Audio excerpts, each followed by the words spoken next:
what's happening between Kenya and Somalia? Yes, we had issues concerning the boundary, but again, fresh, unknown kind of tug of war.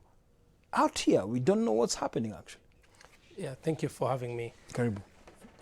The current tension emanated or started when the Minister for Defense for the Jubaland region, it's like a province. Somalia is a federal state, and the counties, what you call counties in Kenya, in Somalia, are states, and they're headed not by governors like in Kenya, but they're headed by presidents, who are presidents of the region, but inferior to the countries, the national president, who is Farmajo.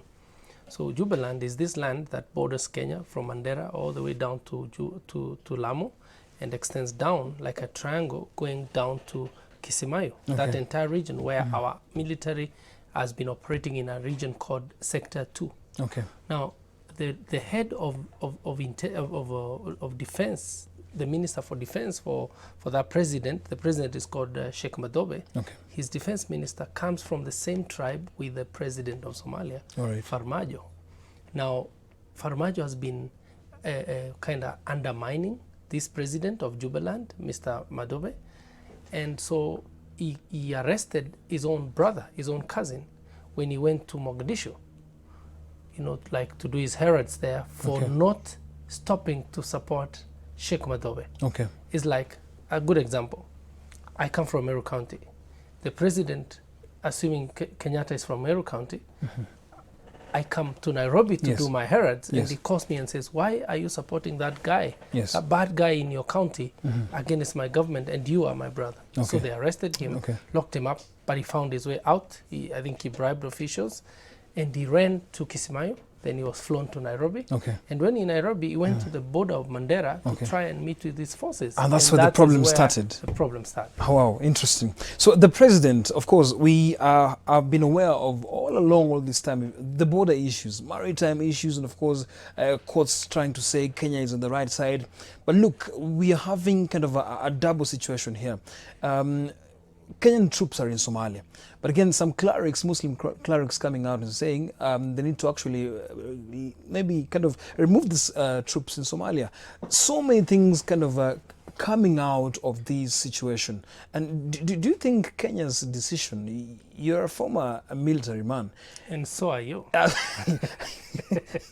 Kenya's decision to actually now remove their own from Somalia, do you think this will actually bear some fruits? First, I want to call to order those clerics with all due respect. I think they spoke too haphazardly and too uninformedly. And by the way, I don't even know if they were Kenyan clerics or Somali clerics. Kenyan clerics, I just know they were Muslim clerics. First, they were wrong to do that. They should not interfere with issues of national security.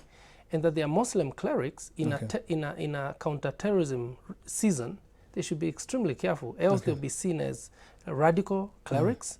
They will be seen as the types of the late Magufuli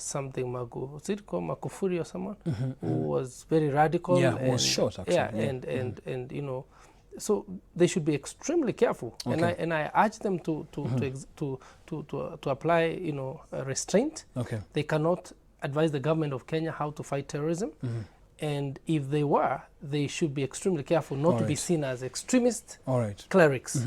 I think they are not extremists, but in this season, even our Muslim brothers know now, when you travel the world over, you have to be extremely cautious. Absolutely. Yeah. All right, so let's take a short break right from Breaking Today. But Giverson Maina is also on the other side of the studio, and I'll be joining him later on. But again, the question is, the president came out full force and told the Somalia president, don't meddle into Kenyan affairs, because now when you're trying to cross the border, we'll also come hard on you. All are coming to you after a short break. Keep it Breaking Today.